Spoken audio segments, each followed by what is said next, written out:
Spock, come in.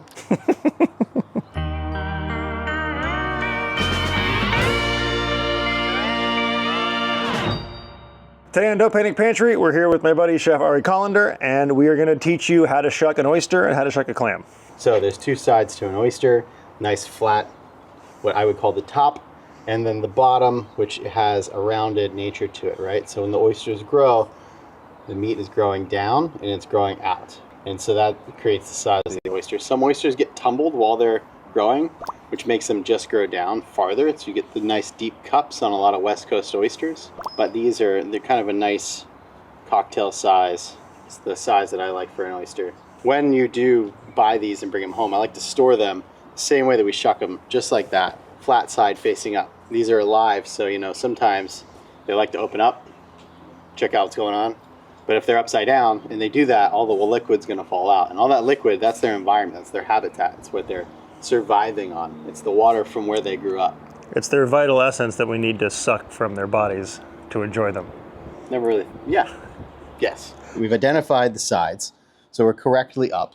Now we're identifying where the hinge is on the oyster, which is where the knife has been expertly crafted to fit nicely in there. Now that we have that, we can actually shuck it. So I'm using my fingers to hold the top of the shell in place as I shuck it so that the oyster shell doesn't fly off and break the meat. A little counter pressure is always a good thing. Would you ever use a towel for this? I usually do, but it's hard to see what's going on under the towel. So if you're using a towel, the towel would just be kind of wrapped. Show us what you would do with a towel. So I would put my fingers in the same spot. You just can't really tell where they are right now, right? But I'm holding it the same way underneath the towel. Again, holding with my fingers, I find the hinge, and I'm gonna kind of do a U-shaped motion to get it open, and a little bit of a twist at the same time. So you're kind of like rocking like that, okay?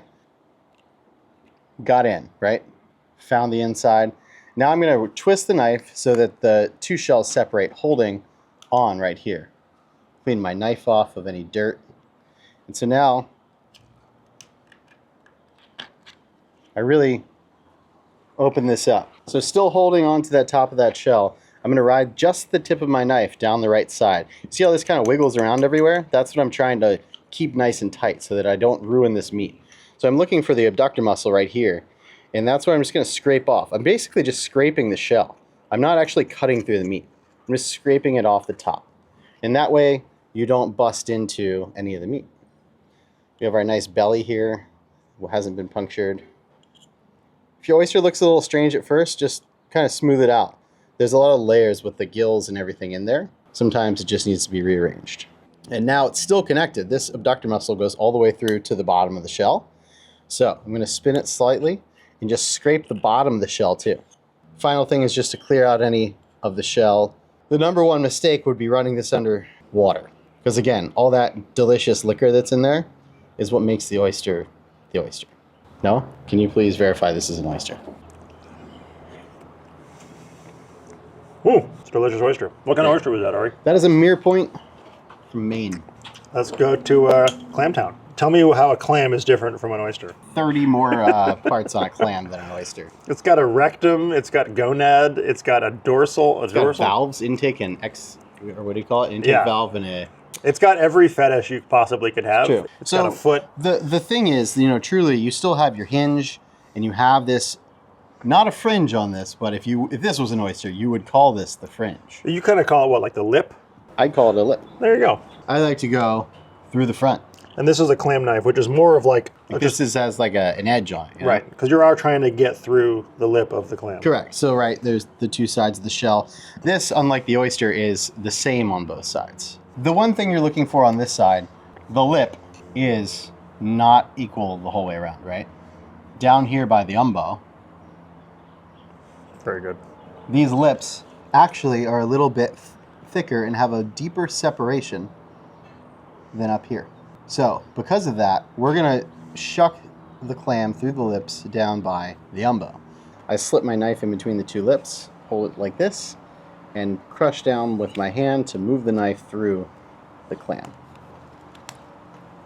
Once I'm down to the base here, give it a little twist, and I open it up with my fingers. We've got these abductor muscles again, one on each side of the clam, that need to be scraped off. So I'm going to gently move the meat, scrape through, turn the clam so that the muscle is closer to me, and I'll do the same on this side.